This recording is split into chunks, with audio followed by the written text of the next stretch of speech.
অসমৰ বিভিন্ন পৰীক্ষা কেন্দ্ৰত আজিৰে পৰা আৰম্ভ হোৱা উচ্চতৰ মাধ্যমিক বিদ্যালয়ৰ চূড়ান্ত পৰীক্ষাৰ বাবে সকলো কেন্দ্ৰ সজাই তোলাৰ লগতে আৰক্ষী আৰু অৰ্ধসামৰিক বাহিনীৰ দ্বাৰা নিৰাপত্তাৰ ব্যৱস্থাও বিদ্যালয় চৌহদত বিশেষভাৱে কৰা হৈছে। আজি অসমৰ উচ্চতৰ মাধ্যমিকৰ মুঠ ৮৫৬টা কেন্দ্ৰত সৰ্বমুঠ ৩,০৬,৮৪১ জন পৰীক্ষাৰ্থীয়ে এই চূড়ান্ত পৰীক্ষাত অৱতীৰ্ণ হৈছে বুলিও অসম চৰকাৰৰ ৰাজ্যিক বিদ্যালয় শিক্ষা পৰিষদে জনাইছে। পুৱাৰে পৰা এই কেন্দ্ৰসমূহত সুকলমে পৰীক্ষা পৰিচালিত কৰাৰ বাবে প্ৰশাসনে বিশেষ নিৰাপত্তাৰ ব্যৱস্থা কৰিছে আৰু বিদ্যালয় কোঠাসমূহ সজাই তোলা হৈছে। উল্লেখনীয় যে আন জিলাৰ লগতে শোণিতপুৰ জিলাৰো বিভিন্ন বিদ্যালয় শিক্ষক, অভিভাৱক আৰু পৰীক্ষাত নিয়োজিত কৰ্মীসকলে সকলোৰে সহযোগিতা বিচাৰিছে আৰু আজি বিদ্যালয় পৰীক্ষা কেন্দ্ৰৰ সন্মুখত আছা শিক্ষক কল্যাণ পৰিষদ, প্ৰাক্তন ছাত্ৰ-ছাত্ৰী সন্মিলন আৰু বিভিন্ন সমাজসেৱী সংগঠনে তেজপুৰৰ বিদ্যালয়সমূহত আনুষ্ঠানিকভাৱে শুভেচ্ছা বাণীও জনাই বেনাৰ আদি অঁৰাও দেখা গৈছে। আজিৰে পৰা অনুষ্ঠিত এই গুৰুত্বপূৰ্ণ পৰীক্ষাত আন জিলাৰ লগতে হোৱা শোণিতপুৰ জিলাতো সৰ্বমুঠ ২৭টা পৰীক্ষা কেন্দ্ৰত ১০,১৩৫ গৰাকী শিক্ষাৰ্থী আজি অৱতীৰ্ণ হৈছে। ইয়াৰে ছাত্ৰৰ সংখ্যা হ'ল ৪,৭২৫ আৰু ছাত্ৰীৰ সংখ্যা হ'ল ৫,৪১০ গৰাকী।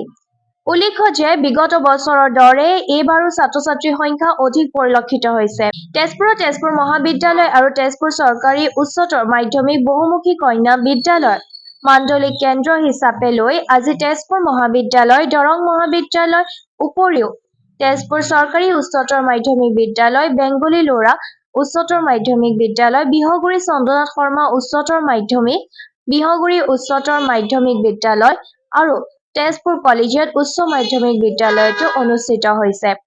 এই পৰীক্ষাৰ বাবে আৰু আগন্তুক HSLCত অৱতীৰ্ণ সকলোকে বিহগুৰিৰ বিশিষ্ট সমাজকৰ্মী কণকণ বৰা আৰু ঐতিহাসিক তেজপুৰ মহাবিদ্যালয়ৰ অধ্যক্ষ ড মনোজ হাজৰিকাই পৰীক্ষাত অৱতীৰ্ণ সকলোকে আন্তৰিক শুভেচ্ছা আৰু কৃতকাৰ্যতাৰ বাবে শুভকামনা জনায়। নমস্কাৰ। আজিৰ পৰা উচ্চতৰ মাধ্যমিক চূড়ান্ত পৰীক্ষাসমূহ আৰম্ভ হ'ব। আজি ইংৰাজী বিষয়ৰ পৰীক্ষা আছে আৰু এইবাৰ দেখিবলৈ পোৱা গৈছে আগতে যেনেধৰণে আমাৰ কলেজৰ পৰীক্ষা অনুষ্ঠিত হৈছিলে ঠিক তেনেধৰণে আমি হাইস্কুল উচ্চতৰ মাধ্যমিকৰ পৰীক্ষাও আমি পাতিছিলোঁ, কিন্তু এইবাৰ বিশেষ নিৰাপত্তাৰ ব্যৱস্থা কৰা হৈছে।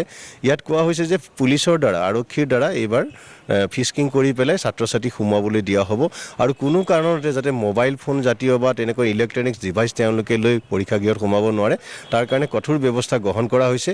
আনকি যিসকল শিক্ষক থাকিব ইনভিজিলেটৰ হিচাপে তেওঁলোকেও কোনো কাৰণতে মোবাইল ফোন তেওঁলোকে পৰীক্ষাগৃহৰ ভিতৰলৈ নিব নোৱাৰিব। আৰু এটা কথা কোৱা হৈছে যে আধা ঘণ্টা আগতে প্ৰায় আমি দেখিবলৈ পাওঁ যে এঘণ্টাৰ ভিতৰত আহিলেও ল'ৰা ছোৱালীক পৰীক্ষাগৃহত সোমাবলৈ দিয়া হৈছিলে। এইবাৰ সেইটো কঠোৰ কৰি আধা ঘণ্টাৰ ভিতৰত যদি নাহে তেতিয়াহ'লে তেওঁক পৰীক্ষা দিবলৈ দিয়া নহ'ব। আৰু সোনকালে ওলাই যোৱাটোতো তেওঁলোকে এটা ব্যৱস্থা কৰিছে যে সোনকালে কোনো পৰীক্ষাৰ্থী যাতে ক্লাছৰ পৰা ওলাই যাব নোৱাৰে, পৰীক্ষাগৃহৰ পৰা ওলাই যাব নোৱাৰে। বিশেষ কাৰণত যদি ওলাই যাবলগীয়া হয় তেতিয়া তেওঁলোকক সেই প্ৰশ্নৰ কাকতখন দিয়া নহ'ব।